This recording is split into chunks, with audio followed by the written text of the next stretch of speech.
Salut les doves, j'espère que vous allez bien. Aujourd'hui, une interview particulière, un entretien qui me tient à cœur avec le journaliste Olivier Delacroix, connu pour son programme Dans les yeux d'Olivier. Des reportages poignants et humains. Et je vous avoue que la découverte de ce programme a été un vrai coup de cœur, un vrai coup de foudre pour moi. Aujourd'hui, vous pouvez retrouver Olivier Delacroix sur Europe 1 le soir dans la libre antenne. Ce n'est pas un spécialiste du foot, mais c'est un passionné, un honnête homme et un modèle, une vraie source d'inspiration pour le jeune journaliste que je suis. J'ai eu l'occasion de le rencontrer, c'était un véritable objectif, un rêve, et j'en suis très heureux. Au menu de cette interview, son rapport au foot, le PSG, la société, ses plus beaux souvenirs et sa vision des médias sportifs. J'espère que vous êtes prêts les dofs. Allez, c'est parti.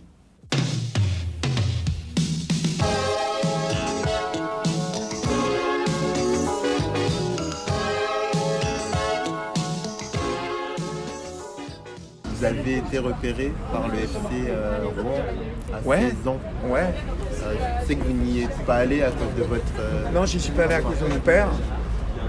En fait, je jouais à l'Évreux AC à l'époque. J'étais en junior et en fait, on était allé jouer en match de Coupe de France contre l'Ogre de l'époque, qui était le FC Rouen, et même en junior, puisque j'étais en junior. Alors, je sais pas si ça s'appelle plus comme ça maintenant, c'est les plus de 17, je crois, maintenant junior. Les plus de 18. Et donc du coup, voilà, on avait joué au stade Robert Diochon. C'était la première fois en plus que je jouais sur de la moquette, hein, de la pelouse. Et on avait gagné 2-1. Et donc voilà, j'avais été repéré par les dirigeants. À l'époque, il y avait un centre de formation qui était sport-études du club, parce que c'était un club qui était avec Le Havre. Le Havre était même pas en première division quand Rouen y était, je crois. D'accord. Je n'ai pas souvenir que le HAC était en première division. Et donc du coup, voilà, mon père m'avait dit, je me rappelle très bien, il m'avait dit tu veux taper dans une balle toute ta vie, quoi. Et non, il n'était pas d'accord avec cette idée-là. Et le foot à l'époque n'avait pas cette dimension aussi qu'aujourd'hui, peut-être qu'aujourd'hui il aurait réfléchi. J'étais avant-centre en plus. Donc du coup, on sait que plus on monte vers la ligne d'attaque et donc voilà, mais c'est sans regret. J'ai continué à jouer au foot jusqu'à 35 ans à peu près. Et ça n'a jamais été un regret de ma part. Et qu'est-ce qui fait que vous n'ayez pas insisté pour pouvoir y aller? J'avais une relation vraiment avec mon père très forte et j'écoutais assez ce qu'il me disait. D'accord. Et donc du coup, il m'avait quand même laissé... Enfin voilà, il me disait voilà, si tu tapes dans une balle toute la journée, bah, c'est autant de temps que tu ne passeras pas à aller au cinéma, à écouter de la musique, à lire, à t'instruire, à te cultiver. Il ne croyait pas du tout à l'aspect... voilà, même si j'étais bon. Mais voilà, je pense que lui avait aussi cette notion que je pouvais être bon, mais qu'à côté de moi, il y en avait en Normandie peut-être 30, 40 aussi bons que moi à ce poste-là au même âge, et que finalement on était peu à être élus. Donc bien que moi aujourd'hui, je suis persuadé que si j'étais allé, j'aurais été un très bon avant-centre. Parce que j'ai toujours voulu gagner. Pour le coup, j'ai vraiment un tempérament de combattant. Et je pense que vraiment pour faire un bon footballeur, il faut vouloir gagner. C'est la gagne. Et ça, c'est vraiment... je me rappelle à l'époque ce qui m'a hissé vraiment à jouer ensuite. J'étais junior et je jouais avec les seniors. À partir de 17 ans, j'ai commencé à jouer en première. Et donc du coup, ce qui est à l'époque, à 17 ans, pas comme aujourd'hui. Parce qu'il y a, je vous parle de ça, il y a 35 ans, quand vous aviez 17 ans et que vous jouiez en première, c'était vraiment un truc exceptionnel. Donc du coup, voilà, je suis persuadé que j'aurais fait un bon footballeur, mais la vie en a décidé ainsi avec mon père, et puis voilà. Vous aviez des modèles? Hein? Vous aviez des modèles? Ah ouais, bah j'avais à l'époque, c'était Platini, hein, c'était Jean Tigana, c'était Marius Trésor, c'était Alain Giresse, Baptiston. Moi j'allais voir l'équipe de France, hein. J'ai vu Michel Platini marquer contre la Hollande, là, nous qualifier en Coupe du Monde, son coup franc au Parc des Princes. J'avais 14 piges, je crois. De toute façon, j'ai toujours adoré le foot. C'est vraiment un truc qui m'a toujours subjugué, le foot, qui m'a toujours transcendé. Parce que la joie du buteur, en fait, mais la joie du but, en fait, c'est un truc inexplicable. Quand on marque un but, déjà, c'est un truc, une jouissance extraordinaire. Et quand l'équipe qu'on supporte marque, mais que ça soit dans un bled, comme au Parc des Princes, c'est quelque chose de libérateur, Voilà, c'est quelque chose qui m'a... Voilà, le foot, c'est très joyeux, c'est très...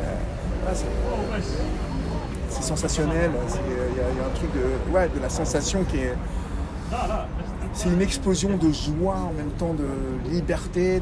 Non, le foot, c'est... Aujourd'hui, on pourrait dire, voilà, on va voir des milliardaires en culotte courte jouer. Et pourtant, j'ai toujours le même engouement pour le foot.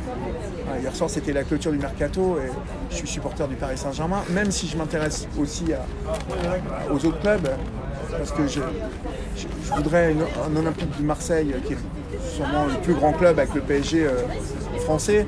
Ben voilà, je m'intéresse vachement, je regarde tous les soirs l'équipe 21, je lis les bouquins de foot, sauf foot, je lis. Voilà, je suis toujours France Football, l'équipe, voilà, j'adore ça. D'accord. Au grand désespoir de mon épouse, mais elle comprend pas trop, mais bon, c'est comme ça. Si, enfin, elle comprend, quoi.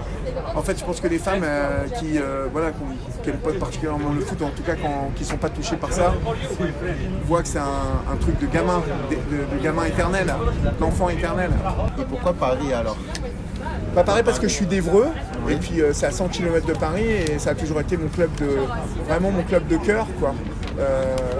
J'ai toujours été au Parc des Princes, et puis je suis devenu étudiant à 20 ans, quand j'ai eu mon bac à 19 ans, je l'ai eu sur le tard, mon bac, je suis arrivé à Paris, et voilà, le foot à Paris, c'était le Parc des Princes, et puis avec l'équipe de France que j'avais été voir, j'ai suivi avant le PSG, mais c'est surtout quand je suis arrivé étudiant à Paris, voilà, et j'ai longtemps attendu qu'on ait une grande équipe à Paris, même si on a eu des grandes équipes, hein, mais là, c'est...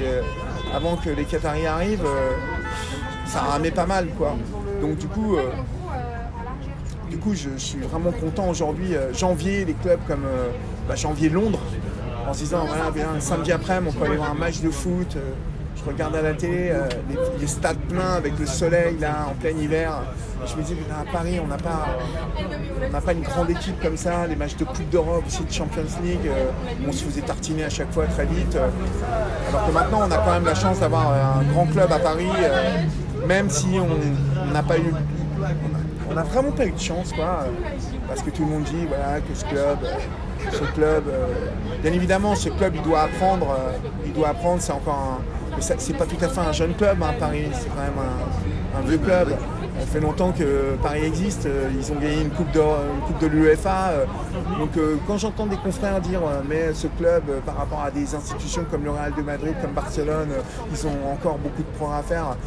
Bien évidemment, ils ont des progrès à faire, je suppose, mais c'est surtout lié à la direction qatari qui justement ne connaît pas le foot comme sans doute d'autres directions.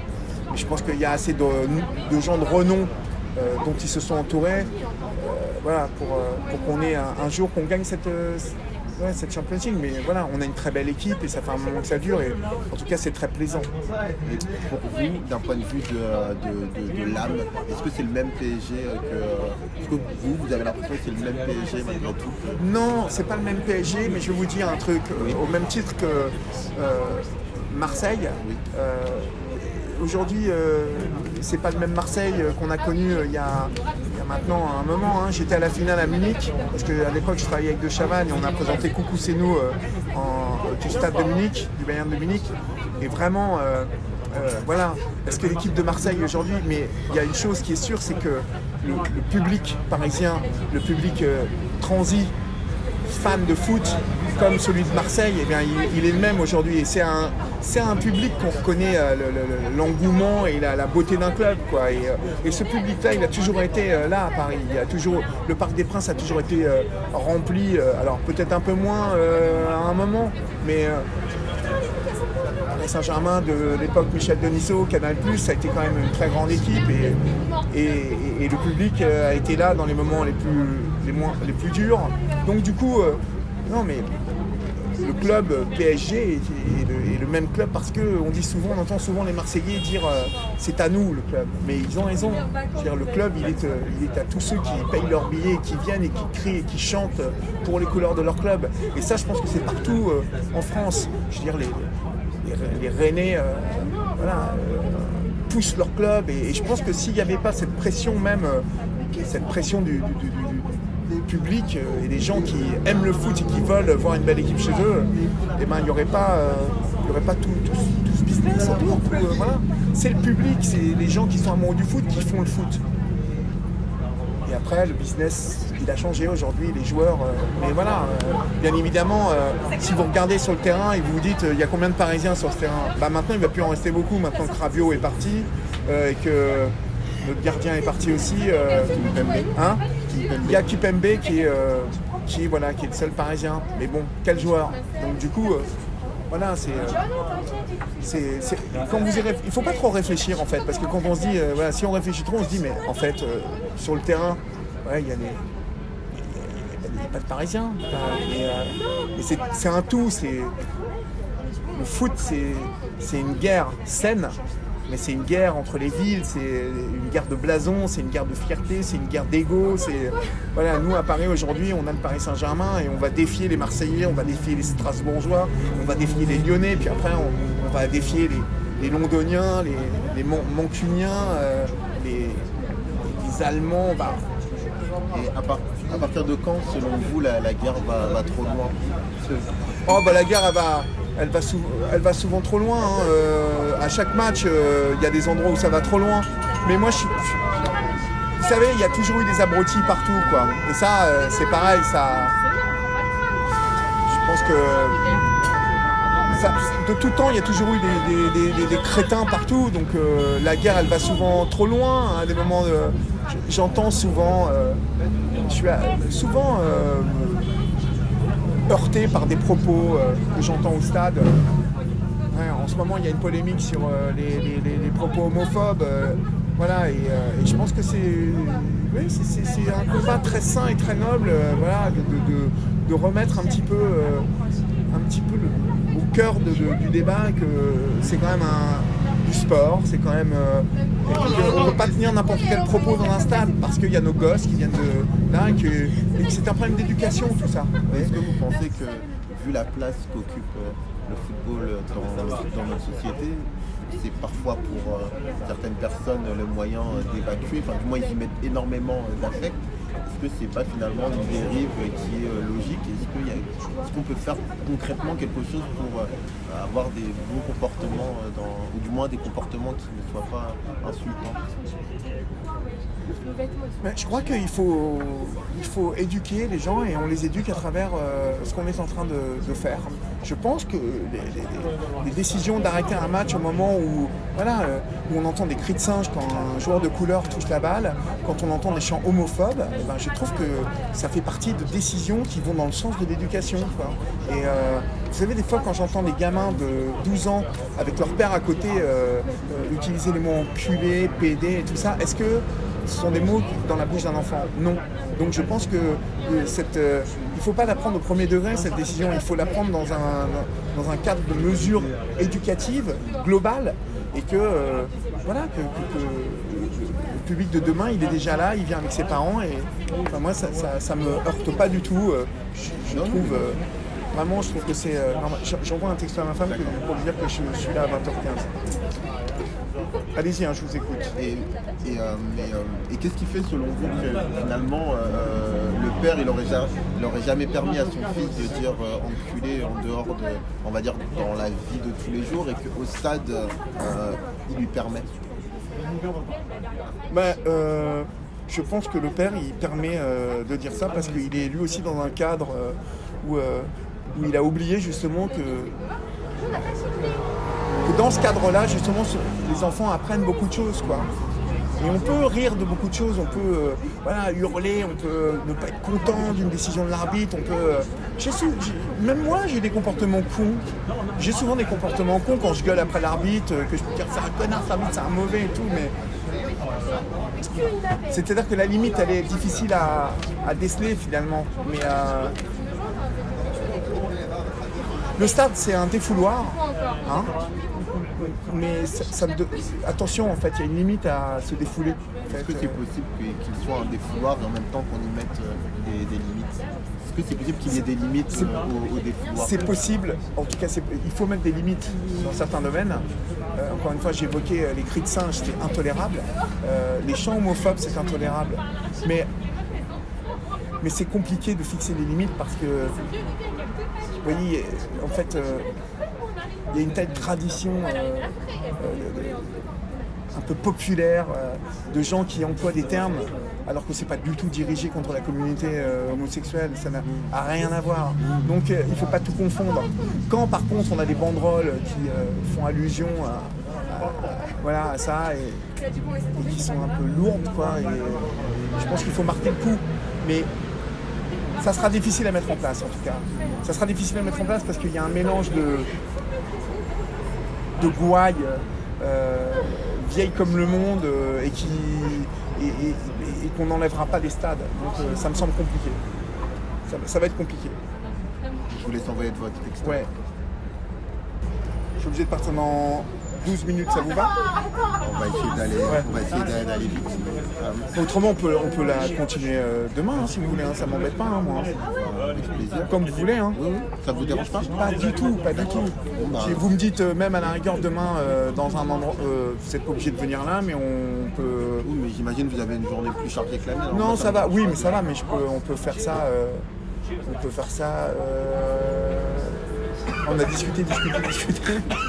Je sais pas, demain, attendez, je regarde mon emploi du temps, demain. Ouais, parce qu'autrement, je veux pas qu'on... Non, on peut se revoir demain et je préfère qu'on fasse les choses bien. D'accord, hein, ça me fait plaisir. Si ça vous va, hein. Ben, moi, ça me va. Bon, moi, bah alors cool. content. Demain, mercredi.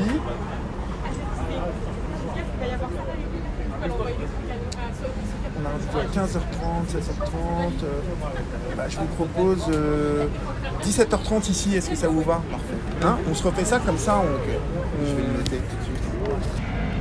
Alors, donc, où on en était, tac. Vos plus beaux souvenirs avec... Je voulais vous reprendre sur l'homophobie. On avait parlé de l'homophobie, c'est ça, hier? Un petit peu, oui, on avait commencé à l'évoquer, oui. Ouais, parce qu'en fait, vous m'avez posé une question autour de... Vous m'aviez posé une question autour de ce qui se passait en ce moment dans les stades ou... On en est venu à parler de ça. Et en fait, parce qu'hier soir, en plus, j'étais bien crevé et j'allais récupérer ma femme, donc j'étais un peu dans le speed. Je trouve en fait que ce débat qu'il y a autour de l'homophobie dans les stades, en fait, est complètement déplacé. D'accord. On va chercher de l'homophobie où il n'y en a absolument pas. On est bien évidemment dans un défouloir de masse qu'est le stade, empreint de mots insultants, alors bien évidemment d'insultes de cours de récréation qui se sont déplacés sur le stade, mais qui n'ont pas du tout, pour moi, un caractère homophobe.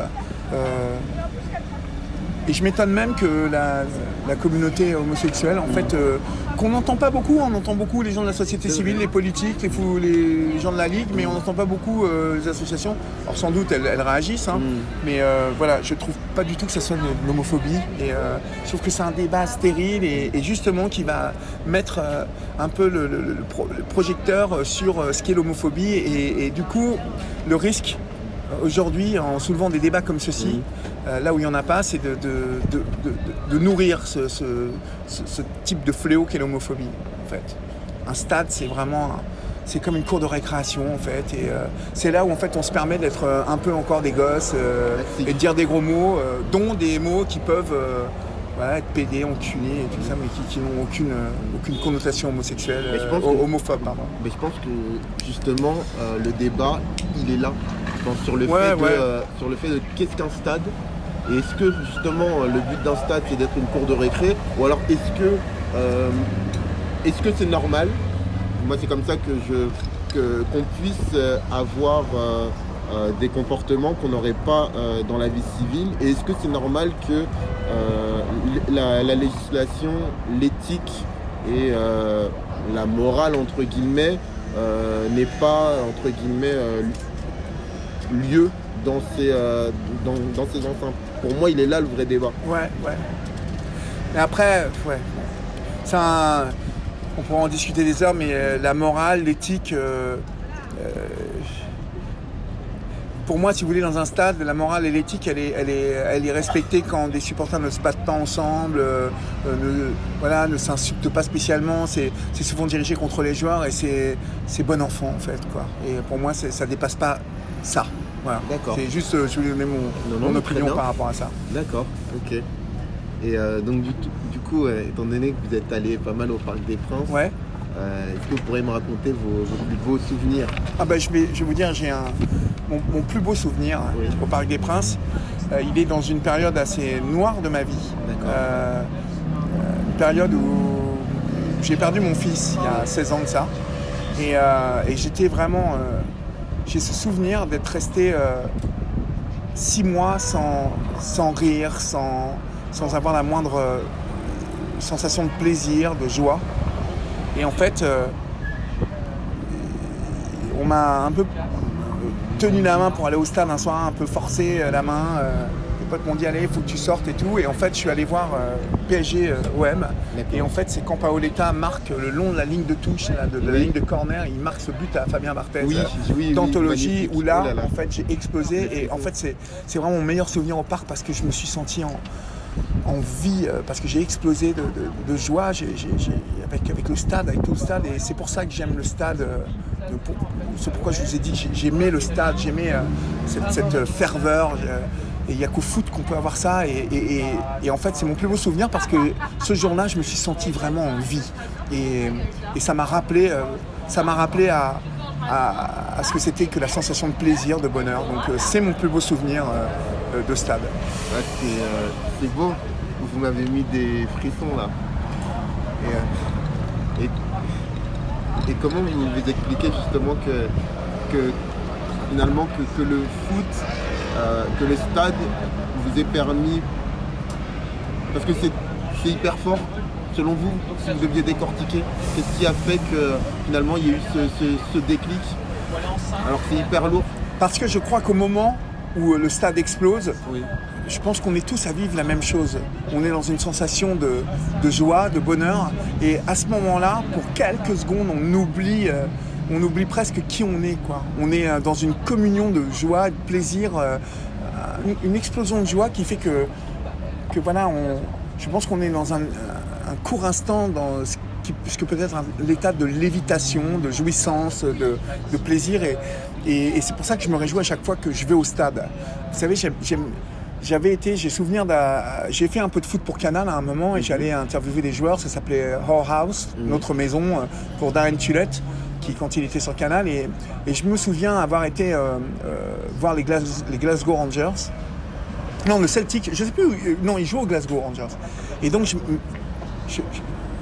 j'aime cette ambiance, alors qu'on ne retrouve pas spécialement au Parc des Princes, à mon grand regret d'ailleurs, mais autour des stades anglais, avant un match, il y a les pubs, il y a l'avant-match. Et ça, on le retrouve dans des villes comme Strasbourg, comme Marseille. J'ai eu la chance d'aller à des matchs à Marseille.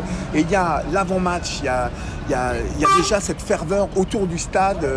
Et c'est pour ça que je me réjouis à chaque fois que je vais au stade, ne serait-ce le fait de marcher pour aller au parc et de voir les gens qui se dirigent tous vers cette enceinte. Il y a vraiment un truc inexplicable. Quand je le décortique, c'est plus, voilà, je me dirige vers la possibilité, en tout cas l'hypothèse que je vais vibrer et vivre un moment de bonheur à chaque but, une espèce de cette explosion de joie où tout le monde se réunit et où tout le monde devient pareil à ce moment-là. On est heureux tous, quoi. Donc Il n'y a que comme ça que je me l'explique. Ok, non mais très bien. Je trouve que c'est une communion en fait. Et j'aime cette idée que tous les êtres communiquent ensemble et soient l'espace de quelques secondes branchés sur la même longueur d'onde. D'accord. Je crois beaucoup à l'effet aussi de concentration d'humains dans un même endroit et donc à la communion des esprits et des ondes, voilà, des énergies qu'on s'envoie les uns aux autres. D'accord. Alors, vous êtes un journaliste à part, vous êtes libre, vous êtes indomptable, vous avez du caractère. Est-ce qu'il y a un joueur dans lequel vous vous reconnaissez peut-être ou dans lequel vous vous êtes reconnu? Il y a plusieurs joueurs que j'aime bien.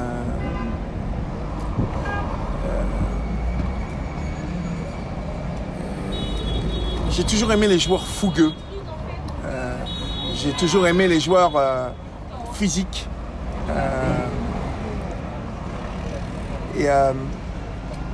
Je me suis jamais identifié à des joueurs. Les seules personnes auxquelles vraiment,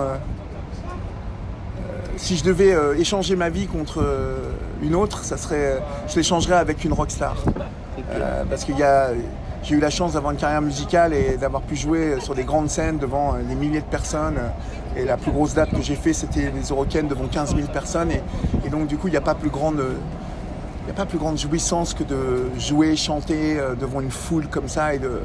Voilà, c'est vraiment le plaisir après ce qui est la jouissance sexuelle. La plus belle jouissance que j'ai pu avoir, c'est celle-là. Mais j'aime des joueurs, j'aime bien les joueurs, j'aime bien David Luiz, j'aime bien Suarez, j'aime bien ces joueurs qui explosent, qui sont assez physiques, assez roublards. J'aime bien Chiellini, j'aimais bien Osvaldo Piazza dans le temps, Dominique Rocheteau. J'aime bien ces joueurs physiques, les fougueux, qui ne sont pas spécialement techniques. Et qui sont. C'est pour ça que aujourd'hui j'aime bien Mbappé parce qu'il a une habileté par rapport aux joueurs que je viens de vous citer. Il a bien plus d'habileté et de technique, donc parce que le football moderne veut aussi qu'on ait un peu plus de technique aujourd'hui. Mais je pense à cet Argentin aussi qui était arrière gauche du PSG. Heinze. Non, Heinze.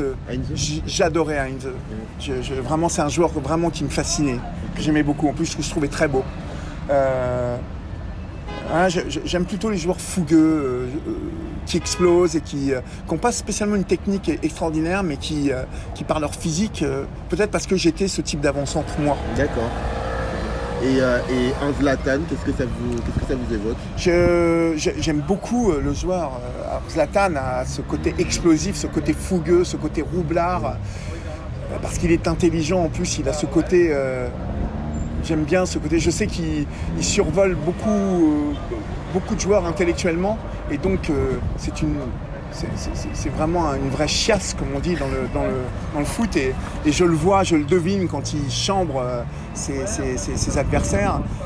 Mais en plus, voilà, je pense, on dit aujourd'hui que Messi est les plus grands joueurs, ou Neymar. Pour moi, en fait, le dernier grand joueur, vraiment immense joueur que j'ai admiré, c'est Zlatan, vraiment. Parce que Zlatan, il a ce côté physique, explosif, brut aussi, parce qu'il est très physique aussi, mais il a cette technique, cette finesse, cette subtilité. Et donc, il réunissait beaucoup de choses, Zlatan. Il réunit beaucoup de choses. Alors bon, aujourd'hui, voilà, je le suis au Galaxy. J'étais au Costa Rica et à Los Angeles dernièrement, et donc j'ai vu pas mal de choses. J'ai vu qu'il avait refait son trou et qu'il était toujours le même. J'aime cette posture qu'il a. Parce que dans l'intimité, pour avoir croisé des gens qui le connaissent un peu, c'est quelqu'un de très appréciable, très agréable.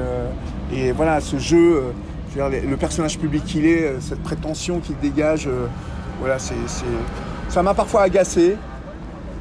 Je pense que il pourrait s'éviter certaines paroles, mais bon, comme quand il est parti de Paris, je l'ai pas trouvé très élégant, mais bon, voilà, c'est quand même un joueur footballistiquement parlant c'est le dernier grand joueur pour moi, en tout cas pour lequel j'ai eu de l'admiration. D'accord. Alors, on en a parlé hier. Il vous tient à cœur de défendre les femmes. Qu'est-ce que vous avez pensé de cette Coupe du Monde féminine et qu'est-ce que vous pensez du traitement du football féminin?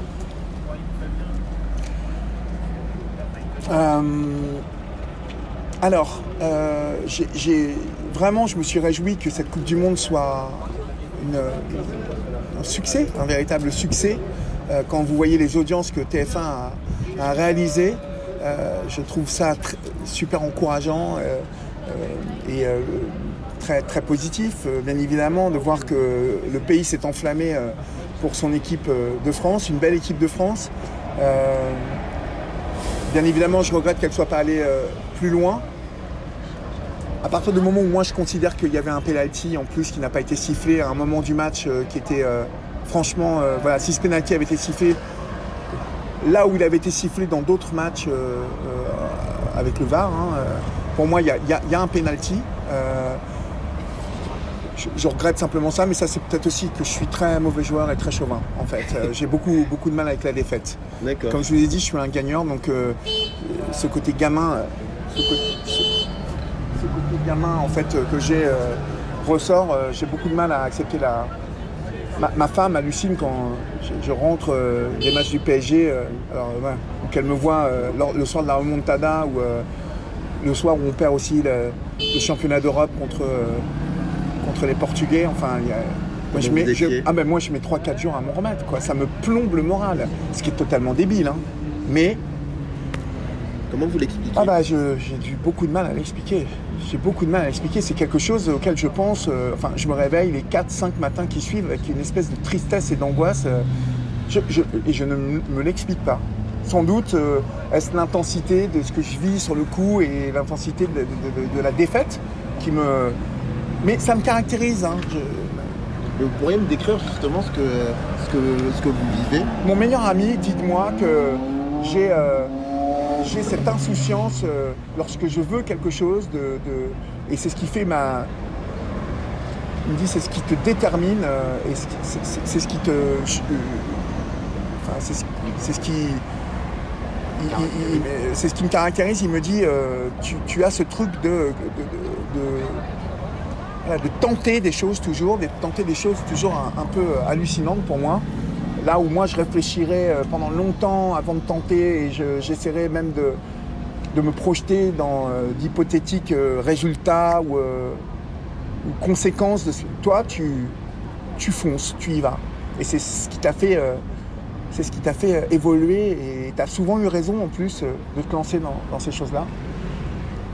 Donc du coup je pense que cette notion de gagner, c'est lié à quelque chose que je maîtrise beaucoup mieux aujourd'hui, mais pendant très longtemps, j'ai eu beaucoup de mal avec le sentiment de frustration. Et donc, on en revient à la frustration de la défaite. Voilà, c'est quelque chose que j'ai beaucoup de... Qu'est-ce qu'elle a à klaxonner, elle, comme ça? Non, je crois qu'en fait, il met son... le monsieur a mis son carton. Ah ouais. Et donc, du coup, voilà, je maîtrise beaucoup plus la frustration aujourd'hui, la frustration d'attendre, la frustration de ne pas avoir une réponse tout de suite, la frustration de...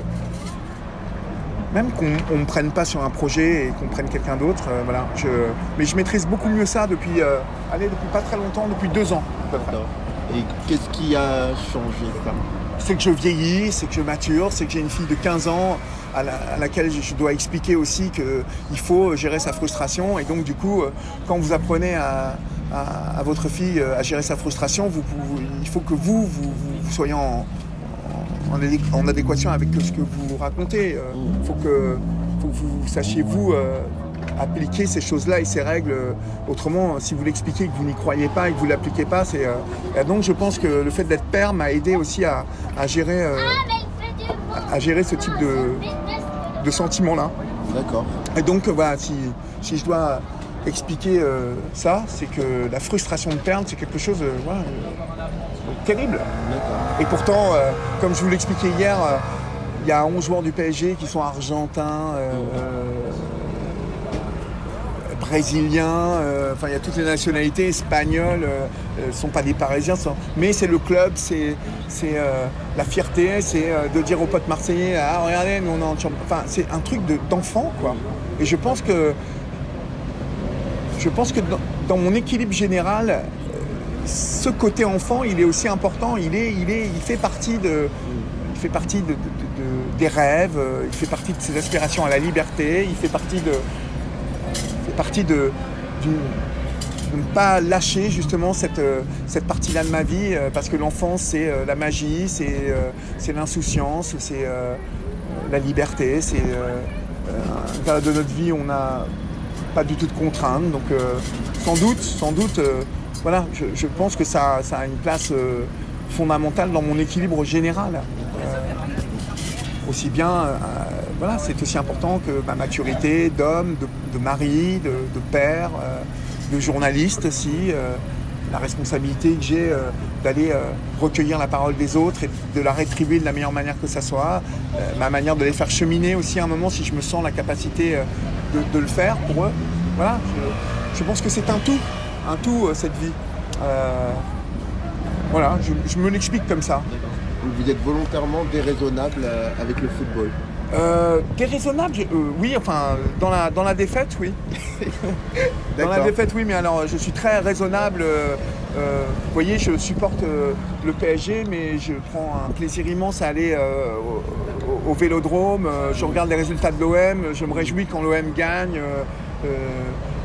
Voilà, parce que l'OM est aussi un grand club, là où Lyon, voilà, je m'indiffère complètement. L'OM, et puis j'aime cette ville, j'aime les Marseillais, je trouve que Marseille, au même titre que Paris, la gouaille marseillaise et la gouaille parisienne font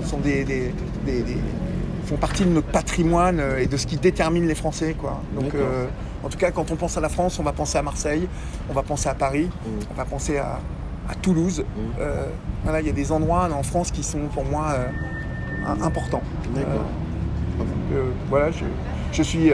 Et donc du coup, voilà pourquoi je n'ai jamais eu aucune envie de me battre à un match de foot ou. Enfin voilà, j'aime la fraternité entre supporters. Je trouve formidable de voir à chaque fois au parc ces supporters qui viennent tous prendre des branlées, quand même, parce que depuis un moment, on gagne plus à Paris. On gagne plus à Paris, donc c'est assez. Voilà, j'aime bien ce petit coin là où je les vois avec leur drapeau et continuer et tout ça. Voilà. D'accord. Je vous posais cette question de votre rapport au foot parce que quand je vous vois par exemple dans votre travail, ouais. Et quand j'ai vu par exemple vos premiers posts relatifs au football, je vous connais pas, mais je vous ai pas reconnu. Et donc c'est pour ça que je me demandais finalement est-ce qu'il n'est pas volontairement déraisonnable avec le foot, en se disant je suis sérieux, par exemple, je sais pas, je suis sérieux dans mon travail, donc du coup le foot c'est pas sérieux. Non, parce que je pense que, comme je vous le dis, il y a ce qui détermine un homme, ce sont plein de choses. Quand dans le cadre dans les Jeux d'Olivier ou dans les parcours de combattantes sur France 5 ou sur Europe 1, je vais m'attaquer à un récit voilà, qui a de l'épaisseur. Je me dois d'être attentif, écoutant. Voilà, c'est le cadre et les enjeux font que je m'adapte aux enjeux et j'ai pas le même rôle en fait. Mais c'est assez étonnant, enfin, c'est assez rigolo ce que vous dites parce qu'en fait souvent des témoins avec lesquels je tourne dans les Jeux d'Olivier ont une image de moi quand j'arrive très solennel comme ça, très sérieux, et en fait je vais vous dire, je vais vous faire une confidence, les tournages s'ils dégagent autant d'émotions et de complicité entre nous, c'est que entre les prises, on parle, on échange et il nous arrive souvent de rire avec les témoins parce que je suis quelqu'un qui dit pas mal de gros mots, qui est assez qui s'il y a une connerie à lâcher, je suis pas le dernier, je suis quelqu'un de très vivant, je crois, de très mouvant et je bouge, je suis un hyperactif, et donc du coup c'est vu que dans les Jeux d'Olivier on me voit solennel et tout ça, on a souvent cette image de moi très sérieuse, mais je suis sérieux dans le cadre de ces interviews et à l'écoute, mais voilà, ça ne me détermine pas entièrement. Donc dans le foot,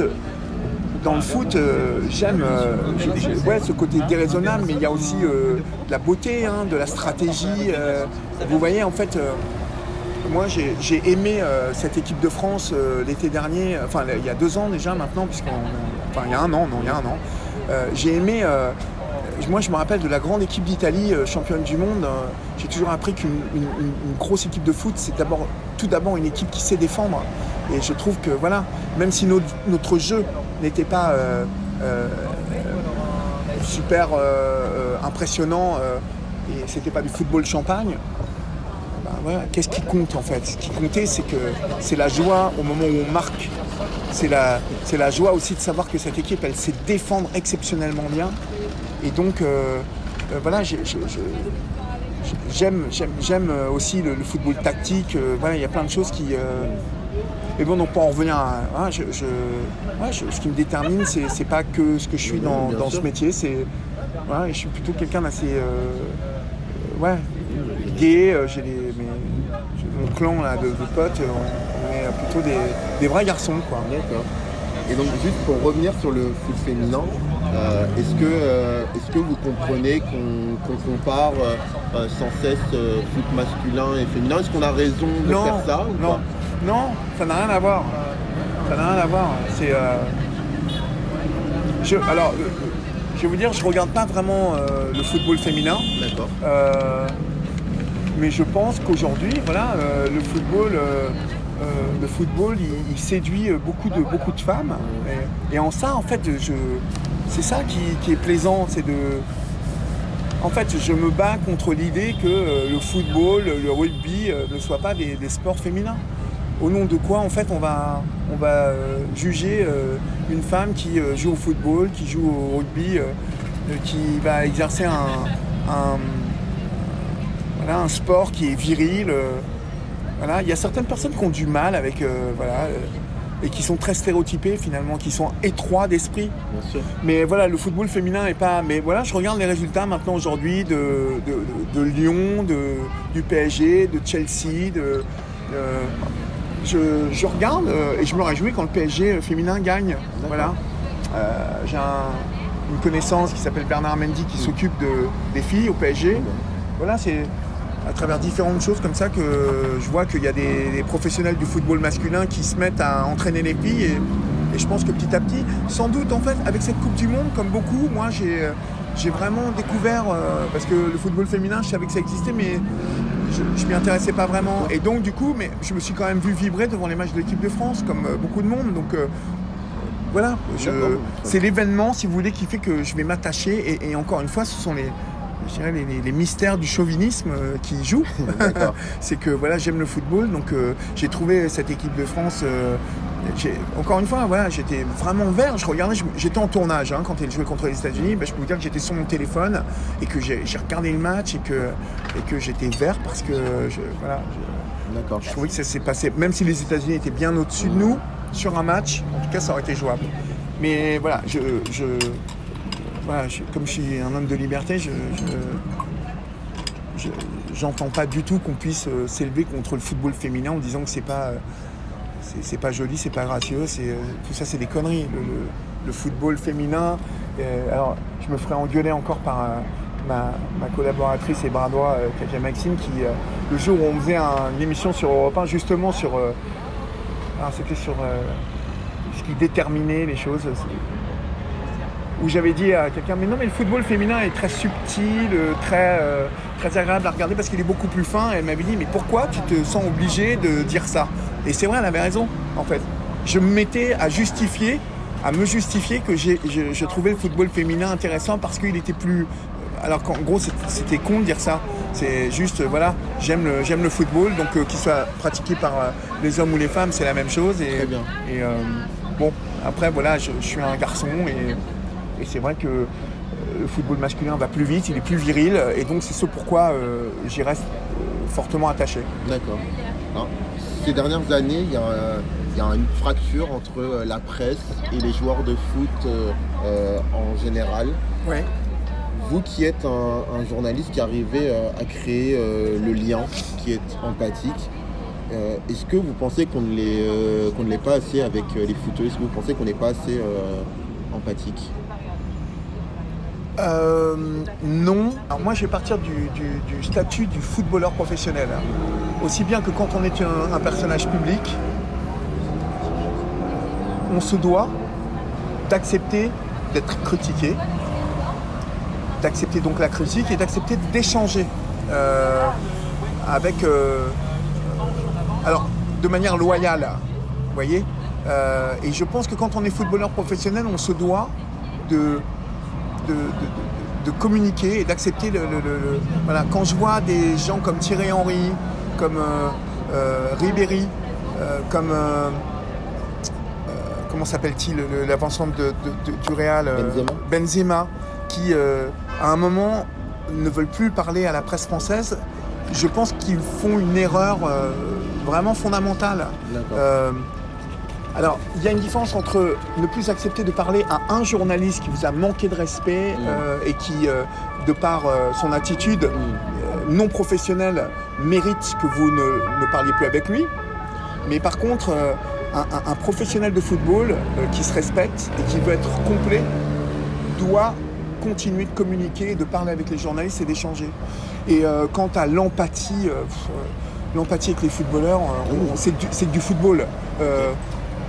On peut, voilà, je trouve qu'aujourd'hui le football prend une telle dimension que on va chercher parfois. Les footballeurs sont devenus des personnages publics et maintenant ils sont sous le feu des projecteurs. Donc, je pense qu'aujourd'hui être footballeur professionnel, vous voyez, je pense qu'il y a un décalage entre ce que devrait aujourd'hui. Ce qu'on devrait apprendre aux footballeurs dès le centre de formation et au niveau des agents, je trouve que les agents devraient être beaucoup plus formés parce qu'aujourd'hui, un footballeur professionnel entier et qui sera bon sur le terrain est un footballeur qui sait communiquer. Vous n'avez qu'à voir les meilleurs footballeurs aujourd'hui sont des gens qui communiquent. Et alors, ils ne communiquent pas toujours à bon escient. Je vois Neymar, par exemple, qui parfois... quand il évoque son meilleur souvenir et la remontada parce qu'il croit qu'il va partir. Vous voyez, ça c'est une erreur.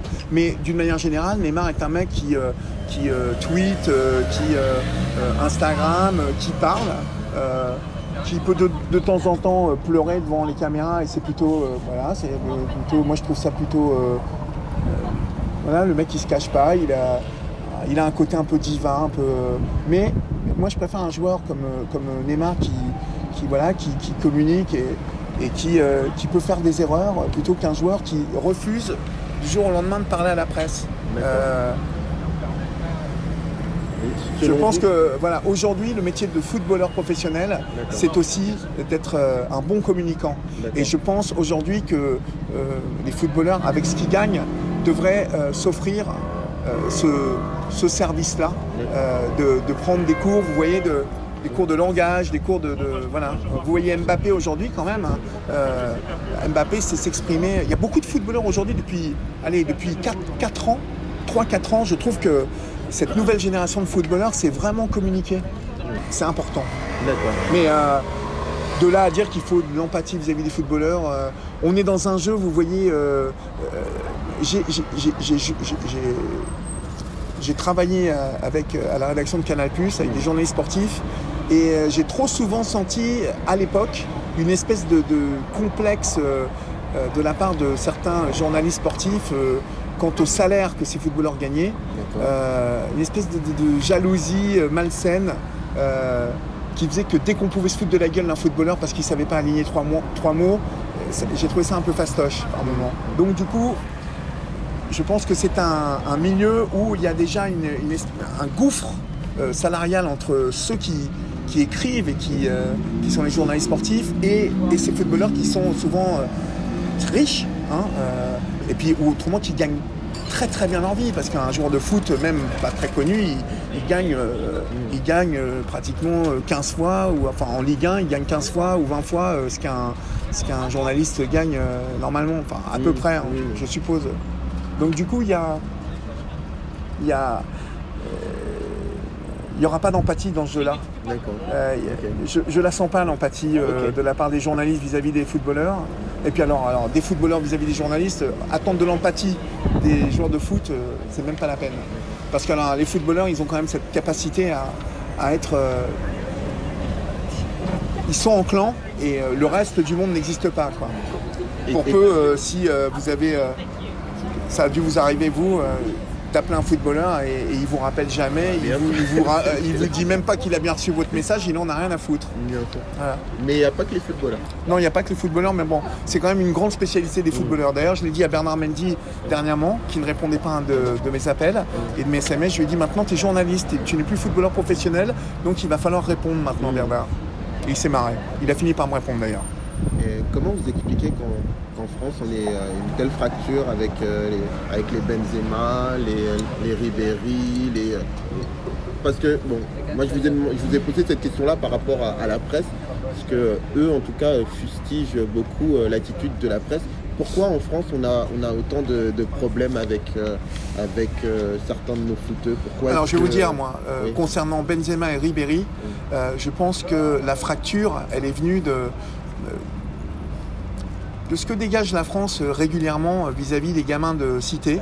On a un Ribéry, un bon petit Français de souche, du nord de la France, je crois, un ch'ti. Et puis on a Benzema, un petit arabe de la banlieue de Lyon. Mais en France, on a vite fait de juger les petits qui ont un peu un accent de racaille, qui ne savent pas trop bien parler, parce que Ribéry faisait beaucoup de fautes de français. Et donc du coup, je dirais que la fracture qu'il y a eu avec ces joueurs-là, elle vient essentiellement de la part des journalistes qui n'ont pas su évaluer que ces footballeurs-là restaient des jeunes qui n'avaient pas eu une éducation. Et encore, je vous parle de Benzema, et je pense que Benzema a reçu une éducation beaucoup plus riche que celle de Ribéry. Mais je trouve qu'on a jugé très vite ces joueurs-là. On leur a mis sur le dos des choses dont ils n'étaient absolument pas responsables, c'est-à-dire la débâcle qu'il y a eu à Nice-là, et voilà, et Nicolas Anelka, encore un petit cité de trappe. Il y a une espèce de défiance des journalistes par rapport à ça. Et je trouve qu'elles ont joué. Tout à l'heure. Ouais, je trouve que les journalistes ont joué un rôle prédominant dans ce jugement. Et je pense que ces footballeurs-là ont extrêmement mal vécu le fait d'être jugés un peu comme des petites racailles. Alors qu'ils étaient avant tout des sportifs de haut niveau et loin d'être des racailles. Après, voilà, ça reste des... Vous savez, on ne peut pas demander à un mec qui tape 6 heures de sa journée dans un ballon et puis ensuite qui se repose et qui est à la diète et qui doit rester chez lui de parler comme Einstein ou comme Bernard Lévy ou Yann Moix ou... Enfin voilà, c'est juste, il faut un peu... Je trouve qu'on a manqué vraiment on a manqué... Ouais, on n'a pas été très empathique avec eux, ça c'est clair. Comment est-ce que vous nous conseillez de dialoguer avec eux ou avec les footballeurs? En fait, vous savez, quand j'ai été sur le plateau de Pascal Pro pour 20h Foot, je me suis aperçu, comme je vous disais hier, que le métier de journaliste sportif et de journaliste dans le football fait que je me suis senti vraiment là pour... j'étais un peu le représentant du peuple, des supporters, et donc j'essayais pas de dépasser ce rôle-là, de parler tactique 80. Et autour de moi, j'avais quand même des gens qui étaient super avertis, super... voilà, c'est leur métier. Ils baignent dans le football eux aussi toute la journée, donc ils savaient de quoi ils parlaient. De là à aller leur donner des conseils, j'ai pas la prétention de leur donner des conseils. La seule chose que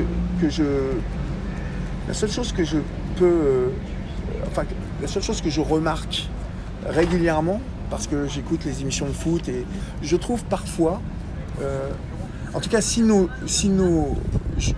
footballeurs étaient aussi pompeux que mes confrères du foot, il n'y aurait pas beaucoup de dialogue des footballeurs entre les footballeurs et les journalistes. Je trouve parfois que ces journalistes, ils oublient à qui ils ont affaire. Et je trouve souvent violents les propos qui sont tenus sur certains joueurs. J'ai rencontré Bernard Ménès dernièrement. Pierre Ménès, pardon. Pierre Ménès, qui est vraiment un adorable homme. Voilà, j'aime bien l'écouter et tout ça. Mais il y a des moments quand même, il pousse fort, quoi. On a affaire à des jeunes gens, souvent. Hein. On a affaire à...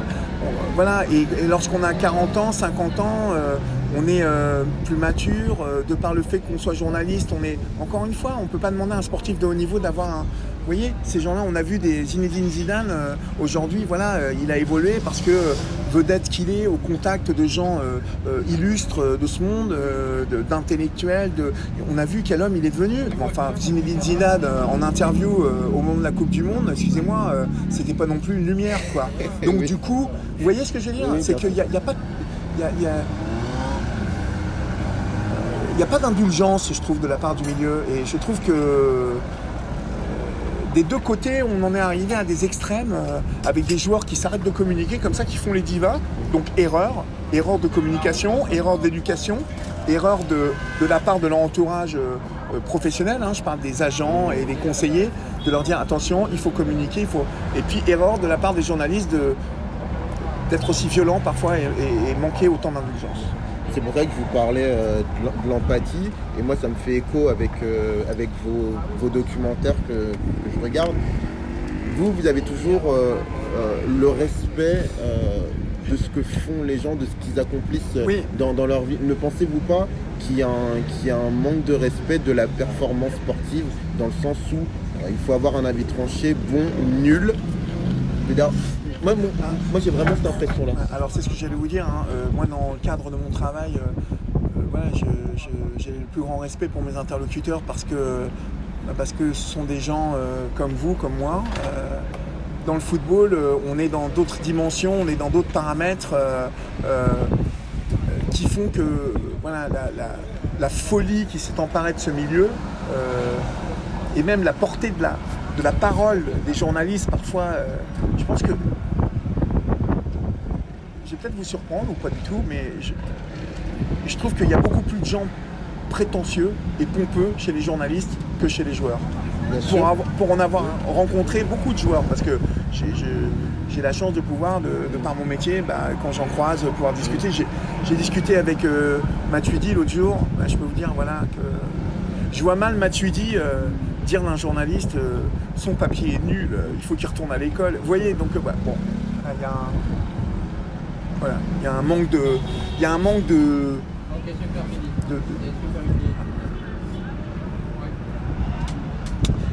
je trouve que de respect, mais en même temps d'humilité. Voilà. Il y a un manque d'humilité aujourd'hui chez pas mal de mes confrères du milieu sportif, et je ne suis pas sûr en plus que si on les compare à des journalistes qui traitent le basket, le hand ou le rugby, qu'on retrouve ces mêmes manques de respect, ces mêmes analyses qui sont souvent dans le football empreintes vraiment d'attaques très violentes. Et comment vous l'expliquez justement? Parce qu'aujourd'hui, le football, c'est devenu fou, quoi. C'est devenu le théâtre, c'est presque... Le football, c'est devenu l'espoir de plein de mômes. Le football, ça a pris une place aujourd'hui... Mais nous, en tant que journalistes, on est garant d'une honnêteté intellectuelle. Ah ouais, normalement. Sauf qu'il y a plein de journalistes qui l'oublient, ça. Et je vais vous dire, il y a plein de journalistes sportifs aujourd'hui qui ont pris le melon parce que le football est tellement exposé et tellement médiatique, que les journalistes sportifs sont devenus médiatiques aussi. Hier, Thierry Roland, Jean-Michel Larquet, Thierry Gilardi. Regardez aujourd'hui le nombre de noms de footballeurs, de journalistes du football qu'on connaît. J'en connais plein, moi. Je vois très bien, j'en identifie plein. Donc du coup, parce que le football a grossi, les journalistes ont oublié qu'ils sont devenus des personnages publics presque grâce au football. Et devenir un personnage public, ça aussi, au même titre que les footballeurs qui doivent apprendre à communiquer, à devenir des bons communicants parce qu'ils deviennent des personnages publics, à ce même titre, les journalistes devraient apprendre aussi à gérer ça. C'est sûr, mais c'est pas récompensé. Moi j'ai l'impression que justement c'est le clash, c'est le trash, c'est la prise de position extrême qui aujourd'hui est plébiscitée. Ouais. Je vous dis encore une fois, je pense qu'aujourd'hui le football est devenu médiatique, vraiment, et que regardez Thierry Roland à l'époque, qui était devenu une vedette, il s'est permis des réflexions au bout d'un moment, parce qu'il n'a pas toujours été comme ça, mais au bout d'un moment, quand il a compris qu'il était devenu vraiment une voix et qu'il pesait dans le game, parce que c'est ça, et bien il s'est mis à déraper parfois. Et ben tous les autres c'est pareil. Peut-être j'y viendrai, mais j'adorerais faire des docs dans les yeux d'Olivier avec des footballeurs sur des sujets. Moi, Vous savez, il y a Olivier Dacour qui a commencé à le faire d'excellentes manières. Et on voit d'ailleurs, vous voyez, on voit Olivier Dacour qui connaît le milieu, qui sait, qui connaît, qui a été, et ben, comment il faut prendre les footballeurs. Et vous avez vu la confiance que les footballeurs, des grands footballeurs, en plus des gens qui sont loin d'être bêtes, mais comme Zlatan, vous avez vu Zlatan quand il lui parle, comment vous voyez, comme Umtiti, est-ce que vous avez déjà vu Umtiti même parler comme ça, aussi franchement, aussi intelligemment à des journalistes? En fait, il y a aussi aujourd'hui une défiance qui s'est installée et puis il y a une crainte des footballeurs devant les journalistes de dire attention, faut que je fasse gaffe à ce que je dis. Vous voyez ce que je veux dire? C'est un monde impitoyable le football, mais c'est global. Il ne faut pas tout remettre sur la faute des journalistes. C'est devenu impitoyable à cause de tous, sauf des footballeurs. Alors j'ai une dernière question. Ouais. Vous êtes chanteur. Quels sont les chants de supporters que vous appréciez le plus? Celui que j'apprécie le plus, c'est You'll Never Walk Alone à Liverpool. C'est vraiment le truc qui me colle le frisson. J'ai eu la chance d'aller 2 fois à Liverpool. Mais d'une manière générale, à chaque fois que je suis allé dans des stades anglais, j'ai vraiment eu des frissons. Voilà. Il y a une culture du football, du supporter anglais, des chants que j'ai jamais retrouvé en France. Voilà, donc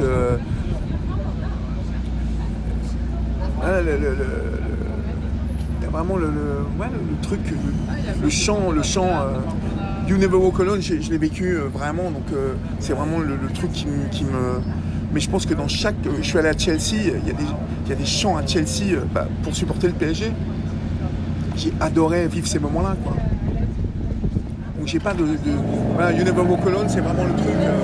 Et aussi, à la Juventus, cette chanson là qu'ils mettent au début, hyper italienne, hyper à variété, c'est magnifique aussi, quoi. Vous voyez, c'est ça le football. D'accord.